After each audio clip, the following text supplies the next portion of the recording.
একটার পর একটা পরীক্ষা নিতে আল্লাহ শুরু করলেন। আল্লাহ বললেন, ইব্রাহিম যাও, কলিজার টুকরা সন্তানকে আর হাজারকে, আমরা ওনারা ডাকি বিবি হাজরা, আমরা কি ডাকি বাংলাদেশে, আসলে নাম কি হাজার, যাও তোমার স্ত্রী হাজারকে মক্কার ধুধু প্রান্তরে ফেলে দিয়ে আস, ওখানে মানুষ নাই, প্রাণী নাই, জনমানব শূন্য, দেখি আমার কদ্দুর ভালোবাসো। বলতে দেরি, টু শব্দ নাই, মরুভূমিতে ফেলে দিয়ে আসলেন। তার মানে পরীক্ষা নাম্বার 2 তেও, কথা বলেন, 2 তেও। পরীক্ষা নাম্বার 3, আল্লাহ বললেন, ইব্রাহিম দেখি তোমার হৃদয়ে আমার জায়গা কতটুকু, যাও কলিজার টুকরা সন্তান ইসমাইলের গলার মধ্যে তলোয়ার লাগাও। সাইয়েদনা ইব্রাহিম বিয়ে করার পর থেকে আল্লাহর কাছে চাইতে চাইতে শেষ, মাগার সন্তান হয় না। ওনার প্রথম সন্তানটা হয়েছিল সাইয়েদনা ইসমাইল যখন জন্মগ্রহণ করেছে, ইব্রাহিমের বয়স ছিল 86 বছর। সুবহানাল্লাহ কইতে মনে চায় না? এই এলাকায় আসেনি 86 বছর বয়সে সন্তান হয়েছে? হ্যাঁ, এরকম শক্তিশালী পুরুষ কেউ আছে? আহা, 86 বছর বয়সে তো হাঁটতেই পারে না, কথা কন। সাইয়েদনা ইসমাইলকে যখন আল্লাহ তাআলা সাইয়েদনা ইব্রাহিমকে উপহার দিয়েছেন, তখন সাইয়েদনা ইব্রাহিমের বয়স, চিল্লায় বলেন কত? 86 বছর বয়সে যে কলিজার টুকরা সন্তানটাকে হাতে পেলেন, চাঁদের মতো সুন্দর ছেলে, আল্লাহ বললেন, দেখি আমার হৃদয়ে তোমার জায়গা কতটুকু, ইসমাইল রে জবাই করো। বলতে দেরি, ছুরি লাগাতে দেরি হয় না। তার মানে এই পরীক্ষায় পাস। একটার পর একটা আল্লাহ পরীক্ষা নিয়েছেন, একটার পর একটা পরীক্ষা। আগুনের পরীক্ষায় পাস, ফ্যামিলি বিসর্জন দাও, পাস, কলিজার টুকরা সন্তানের গলায় ছড়ি লাগাও, পাস। এবার আল্লাহ বললেন, এরপর তোমার বড় দায়িত্ব দিব, তোমাকে হজ প্রোগ্রামের এমডি বানায় দিলাম, ম্যানেজিং ডাইরেক্টর অফ হজ। সুবহানাল্লাহ কইবেন না? আল্লাহ বললেন, ইব্রাহিম বিশাল বড় কাফেলা বানাও, হজের আঞ্জাম দাও। সাইয়েদনা ইব্রাহিম বললেন, আল্লাহ দুদুমরু প্রান্তর, জনমানব শূন্য, মানুষ নাই, পাখি নাই, কেউ নাই, কিভাবে আমি হজের আঞ্জাম দেব? আল্লাহ বললেন, ইব্রাহিম হজ প্রোগ্রামের ম্যানেজারগিরি করতে চাইলে 3টা পেশা তোমাকে বেছে নিতে হবে। কয়টা? এই 3টা পেশা এর সমন্বয়ে তুমি হজের প্রোগ্রামের আঞ্জাম দিতে পারবে। পেশা নাম্বার 1, তোমার রাজমিস্ত্রির কাজ করতে হবে। পেশা নাম্বার 2, তোমার ঝাড়ুদারগিরির কাজ করতে হবে। পেশা নাম্বার 3, তোমার মুয়াজ্জিনগিরি করতে হবে। সুবহানাল্লাহ কইবেন না?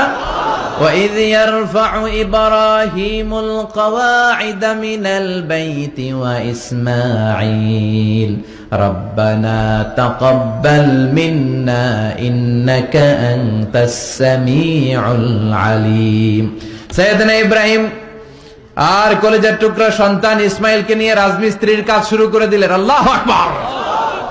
কাবা ঘর ভেঙে চুরমার, বাপ বেটা মিলে রাজমিস্ত্রির কাজ, পাথর কেটে কেটে বাপ বেটা মিলে কাবা ঘর বানায়। পেশা নাম্বার 1 শেষ। পেশা নাম্বার 2 ঝাড়ুদারগিরি। পেশা নাম্বার 2 কি? আল্লাহ বললেন, তাহহিরা বাইতিয়া লিত-তাইফিনা ওয়াল আকিফিনা ওয়ার রুকআইস সুজুদ। মসজিদেরি ঝাড়ু বারদার হোক আমারে হাত, শোনো আমারে মুনাজাত, শোনো শোনো ইয়া ইলাহি আমারে মুনাজাত, শোনো আমারে মুনাজাত। পড়েন আমিন। আল্লাহ বললেন, তাহেরা পরিষ্কার করো, মানে ঝাড়ু দাও, বাইতি আমার কাবা ঘর, লিত্তাইফিনা তাওয়াফকারীদের জন্য, ওয়াল আকিফিনা ইতিকাফকারীদের জন্য, ওয়ার রুকআইস সুজুদ রুকুকারীদের জন্য, সিজদাকারীদের জন্য। ঝাড়ু দাও। বাপ বেটার রাজমিস্ত্রিগিরি শেষ, এবার ঝাড়ুদারগিরি শুরু। সুবহানাল্লাহ বলেন। এরপর আল্লাহ বললেন, 3 নম্বরে মুয়াজ্জিনগিরির কাজ করো। ওয়াআযযিন ফিন-নাসি বিল হাজ্জি ইয়াতুকা রিজালাও وعلى كل ضامر يأتين من كل فج عميق। সুবহানাল্লাহ পড়েন। ও ইব্রাহিম, আযান দাও। আযান মানে ঘোষণা, তুমি হজের ঘোষণা দাও। মানুষদের ডেকে বলো, আল্লাহ ঘর বানিয়েছেন, এই ঘরে তোমরা হজ করতে আসো। সাইয়েদনা ইব্রাহিম বললেন, আল্লাহ আমি আর আমার পোলা ছাড়া কেউ নাই। কেউ আছে? মানুষ নাই, আপনারা কেউ নাই, আমি কার সামনে আযান দেব? আমি কার সামনে ঘোষণা দেব? আল্লাহ মানুষ নাই, প্রাণী নাই, পাখি নাই, দৃশ্যমান কিছু নাই, কোথায় আমি ঘোষণা দেব? আল্লাহ বললেন দাঁড়াও, দাঁড়িয়ে তুমি আজান দাও, ঘোষণা দাও। তোমার এই আজানের আওয়াজটা গোটা বিশ্বের সব মানুষের কানের ভেতরে আমি আল্লাহ পৌঁছে দেব। আযিন ফিন নাস বিল হজ, হজের আজান দাও। উনি আজান দিলেন, আইয়ুহান নাস ইত্তাখাযাল্লাহু বাইতান ফাহুজ্জু, আল্লাহ একটা ঘর বানিয়েছে, যাদের সামর্থ্য আছে হজে আসো। সুবহানাল্লাহ পড়েন। তৎকালীন সময়ে গোটা বিশ্বে যারা ছিল সবার কানের ভেতরে এই ঘোষণাটা, মানে এই আজানটা পৌঁছে দিয়েছে কে? আমরা তখন ছিলাম পৃথিবীতে? কই ছিলাম? ফি আলামিল আরওয়াহ, রূহের জগতে। রূহের জগতেও আল্লাহ তাআলা আমাদের কানে পৌঁছে দিয়েছেন।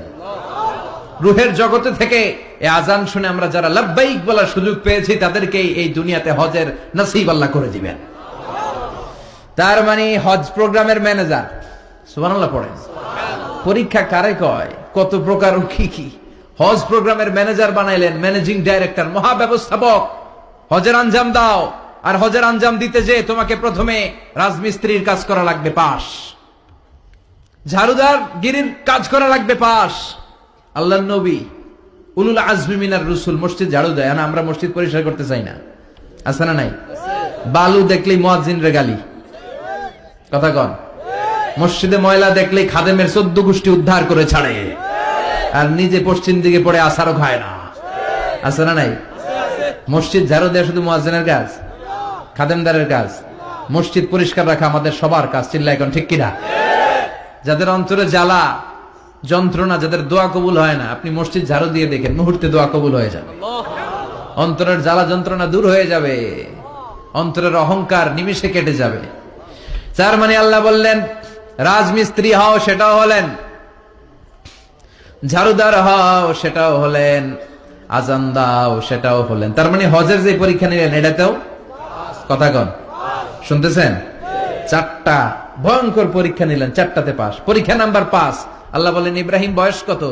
সাইয়েদনা ইব্রাহিম বললেন 80 বছর। আল্লাহ বললেন নিজ হাতে নিজের সুন্নাতে খাতনা সেরে দাও।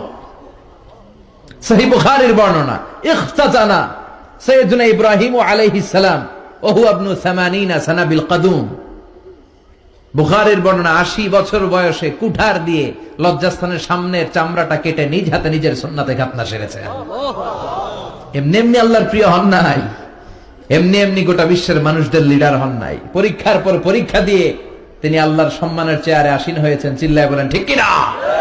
এজন্য আল্লাহ বললেন ওয়াইয ইবতালা ইব্রাহিমা রাব্বুহু বিকালিমাতিন ফাতাম্মাহুন্না ক্বালা ইন্নী জাঈলুকা লিন-নাসি ইমামা।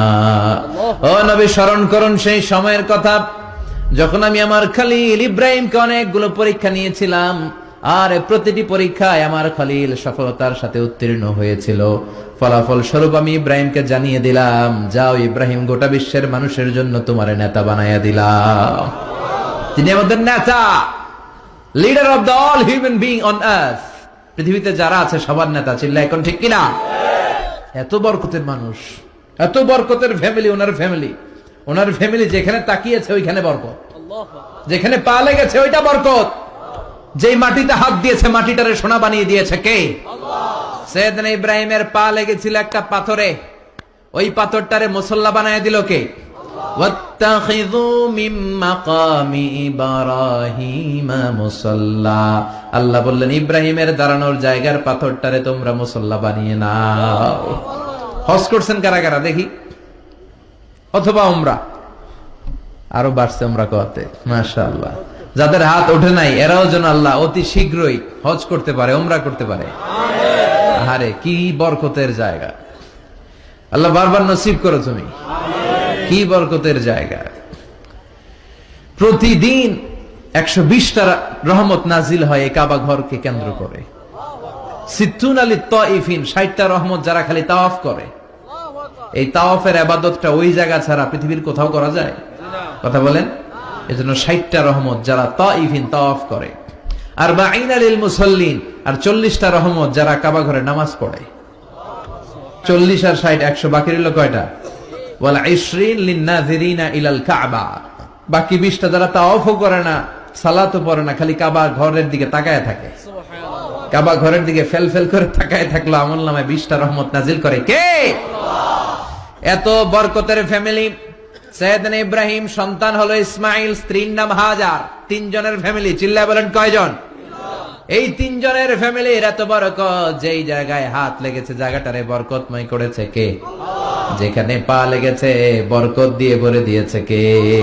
সৈয়দনা ইব্রাহিম রাজমিস্ত্রিগিরি যখন করতেছিলেন, বানাতে বানাতে আর নাগাল পায় না। আল্লাহ বলে এই পাথরটার উপরে দাঁড়াও। উনি দাঁড়ালেন। এবার যতটুকু উপরে ওঠা লাগে পাথরটা অটোমেটিক্যালি উপরে উঠে যায়, যতটুকু নামা লাগে অটোমেটিক